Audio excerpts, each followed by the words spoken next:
ہمارے اندر یہ چیزیں موجود ہیں۔ اسی طریقے سے جیسے کہ کوئی شخص مر جاتا ہے، مرنے کے بعد رسول اللہ صلی اللہ علیہ وسلم کا عمل کیا ہے؟ حضور اس کو سب سے پہلے غسل دلایا کرتے، غسل دلانے کے بعد کفن پہنا کر کے جتنا جلدی ہو سکتا ہے اس کو جنازہ تیار کر کے کفن دفن کا انتظام کرتے۔ کیوں؟ اس لیے کہ انسان جب مرتا ہے تو اگر وہ نیک ہے تو اس کی ملاقات کس سے ہونی ہے؟ کس سے ہونی ہے؟ ہاں تو زور سے بولو نا ذرا، ہم سب کو ملاقات کرنا ہے کہ نہیں کرنا ہے؟ قرآن کریم میں اللہ نے جگہ جگہ پہ بتایا کہ جو لوگ ہماری ملاقات سے انکار کرتے ہیں میں ان کو جہنم میں ڈالوں گا۔ ملاقات کے شوق ہے کہ نہیں ہے؟ نہیں ہے۔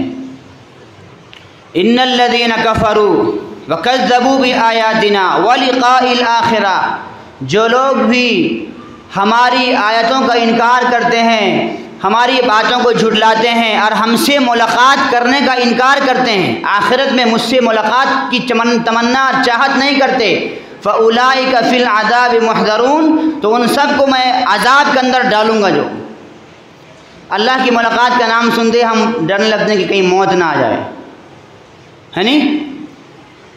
موت کا دوسرا نام تو اللہ سے ملاقات کا نام ہے، رسول اللہ صلی اللہ علیہ وسلم سے زیارت کا نام ہے۔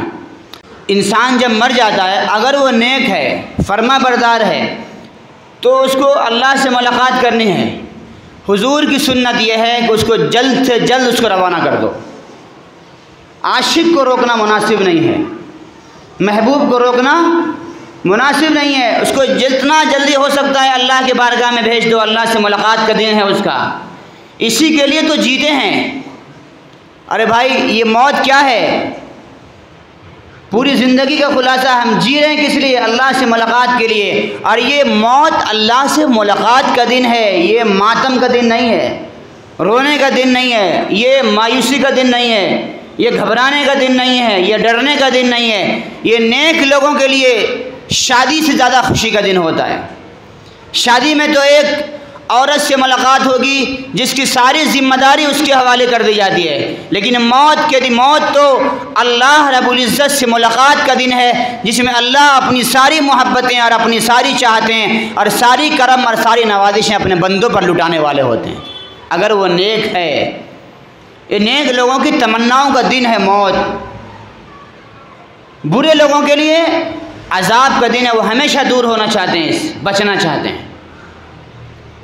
تو حضور کی سنت یہ ہے نیک آدمی کو جلدی کرو، اگر وہ برا ہے اور اللہ اس سے ناراض ہیں تو بھی اس کو جلدی سے بھیجو تاکہ اس کے عذاب میں آپ اور ہم گرفتار نہ ہو جائیں۔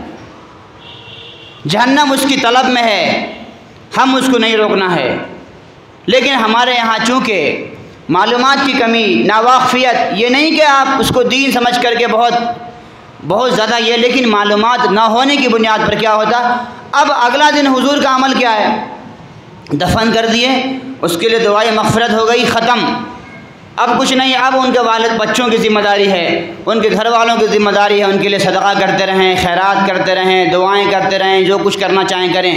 مگر ہمارے یہاں کیا سلسلہ ہے؟ جیسے کہ 3 روز کا فاتحہ ہوتا ہے، 9 روز کا فاتحہ ہوتا ہے، 10واں کیا جاتا ہے، 40ویں، یہ ساری کی ساری چیزیں آج کی نہیں ہیں، یہ بہت زمانے سے چلی آ رہی ہے۔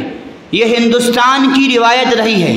کن کے اندر رہی ہے؟ یہ غیر مسلموں کے اندر رہی ہے، مگر چونکہ ہم ان کے درمیان رہے، ان کے درمیان میں پلے بڑے، ہم کو معلوم نہیں ہوا، کسی نے ہم کو بتایا نہیں، نتیجہ یہ ہوا کہ وہی کام جو وہ لوگ کرتے تھے ہم لوگ بھی کرتے ہیں اور اس کو دین سمجھتے ہیں۔ تو یہ جو چیزیں ہیں یہ کیا ہے؟ یہ اس بنیاد پر کہ یہ شرک سے آیا ہوا ہے، کفر سے آیا ہوا ہے، مشرکوں کا عمل ہے، بت پرستوں کا عمل ہے، غیر دینداروں کا عمل ہے۔